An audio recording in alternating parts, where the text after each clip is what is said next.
Dear students of class 10, welcome to you all. In the beginning, I like to discuss the syllabus. It contains 4 chapters: Rise of Nationalism in Europe, Nationalism in India, the Age of Industrialization, and the Print Culture and the Modern World. Already, I had discussed earlier in class 9 the new question pattern which has been introduced by CBSE board this year. It includes MCQ type question, and image study, and also paragraph based questions, very short questions, short type questions, and short type and broad type questions, and map work. Now today's my topic is nationalism in India. The national movement in India is intimately connected to the anti-colonial movements. The anti-colonial movements was organized by the Indian National Congress under the leadership of Mahatma Gandhi. Today we will pick up the story from 1920s in the form of non-cooperation, civil disobedience movement, and Quit India movement. Now we'll explore how the Indian National Congress sought to develop national movement in India, how different social groups participated in it, how the nationalism captured the imagination of the people. In the years after 1919, we see the national movement spreading new areas, it incorporating new social groups and developing new methods of struggle. Now we see that it is in this situation I like to discuss how the First World War created a new economic and political situation in India. Through the war years 1913 and 1918, the prices of essential commodities doubled. Between 1920, we see that causing heavy hardships for the common people. The villagers were called to supply soldiers. The forced recruitment in the village areas caused widespread anger among the village people. Thus, in the years 1918, 1919 and 1920-21, crops failed, causing heavy shortage of food. This was accompanied by influenza epidemic. According to the census of 1921,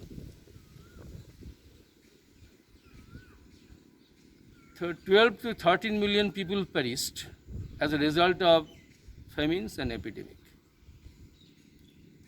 Now, in this economic background, I like to discuss the emergence of Gandhiji in Indian national political movement. We all know that Gandhiji in 1893 sailed for South Africa as a young barrister.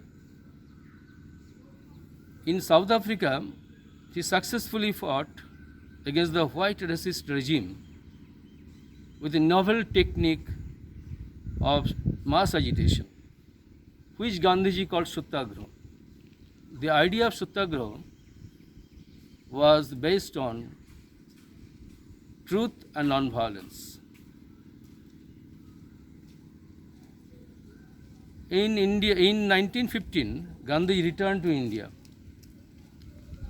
receiving the call from his political guru Gokhale. On the advice of his political guru Gokhale, he undertook a journey across the country for first-hand knowledge of the country and its people. In 1916, he set up Sabarmati Ashram at Ahmedabad. In 1917, he took up the cause of the revolt of indigo cultivators at Champaran in Bihar. In the same year, in 1917, he also supported the cause of the peasants of Kheda in Gujarat and organized Satyagraha in support of them. In 1918, he went Ahmedabad and organized Satyagraha amongst the cotton mill workers.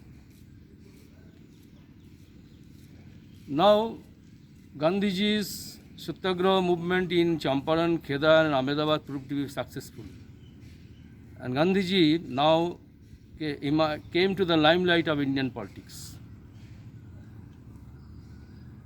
Emboldened with his success, Gandhiji now decided to oppose Rowlatt Act, which was passed by the British government in 1919. The Rowlatt Act gave the government enormous powers to repress the political prisoners, and detention of political prisoners without trial for 2 years. Gandhiji decided to organize Satyagraha against the unjust laws, which he declared on 6th April. On 10th April, the police in Amritsar fired upon the peaceful procession, provoking widespread attack on banks, post offices, railway stations. Martial law was imposed, and General Dyer took command of the situation. On 13th April 1919, infamous Jallianwala Bagh massacre took place. A large number of crowd gathered at Jallianwala Bagh. General Dyer entered the area, blocked the exit point, and fired upon the people, resulting in thousands of people were killed. As the news of massacre spread, the people took the streets in many places of northern India. And there were clashes with the police, violent attacks on the government buildings. Seeing the violent situation, Gandhiji called off the movement. Next, I like to discuss the Khilafat movement. The Khilafat movement began in 1919. We know that the First World War ended with the defeat of Ottoman Turkey. The Sultan of Turkey, who was known as Khalif, was stripped of his power by the Treaty of Sevres. The Muslims in India, organized a protest movement against the British for the restoration of power and prestige of Khalifa. New generations of Muslim leaders like Muhammad Ali and Shaukat Ali began discussing with Gandhiji for united mass action. Gandhiji saw this as golden opportunity to bring Hindu-Muslim unity. And at the Calcutta session of Congress of 1920, in September, Gandhiji convinced the other national leaders to begin the non-cooperation movement in support of the Khilafat question. We see that now the question comes, why Gandhiji opted for non-cooperation? In his famous book, Hind Swaraj, Gandhiji declared that British rule was established in India with the cooperation of the Indian people. If the Indian people refused to cooperate with the British rule would collapse within a year and Swaraj would come to India. However, Gandhiji's program of non-cooperation had two distinct aspects, negative aspects and positive aspects. The negative aspects are those: the surrender of titles which was awarded by the government, boycott of civil services, boycott of courts, police, legislative councils, schools, college, and British goods. Positive aspects. It included the establishment of national schools, promotion of Hindu-Muslim unity, promotion of Swadeshi and hand spinning or charka. Thus, finally, at the Nagpur session of December 1920, the program of non-cooperation movement was adopted. Thus, the non-cooperation Khilafat movement began in January 1921. Different classes of people supported the movement with different aspirations and hopes. All of them responded to the call of Swaraj, but Swaraj meant different things to different people. I like to discuss today how the non-cooperation movement spread to the towns and the countryside. In the towns or cities, the non-cooperation movement began with the participation of middle class. Thousands of students boycotted the schools and colleges. Teachers and headmasters resigned. Lawyers gave up the legal practice. Foreign shops, goods were boycotted. Liquor shops were picketed. Foreign clothes were burnt in huge bonfires. The import of foreign clothes halved between 1921 and 1922. Its value dropping from 102 crores to 57 crores. And merchants and traders refused to trade in foreign goods.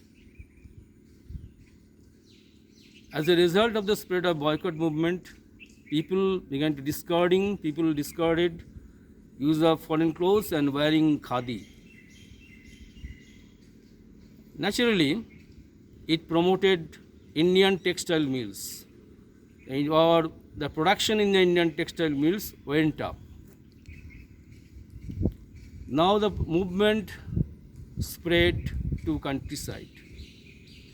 A large number of peasants and tribals participated in the countryside. The movement began in Awadh under the leadership of Baba Ramchandra. The peasant movement, I can say, the peasant movement began in Awadh under the leadership of Baba Ramchandra. The peasants were actually tortured by the local talukdars and jamindars. They demanded high rents from them and they were forced to do beggar without payment.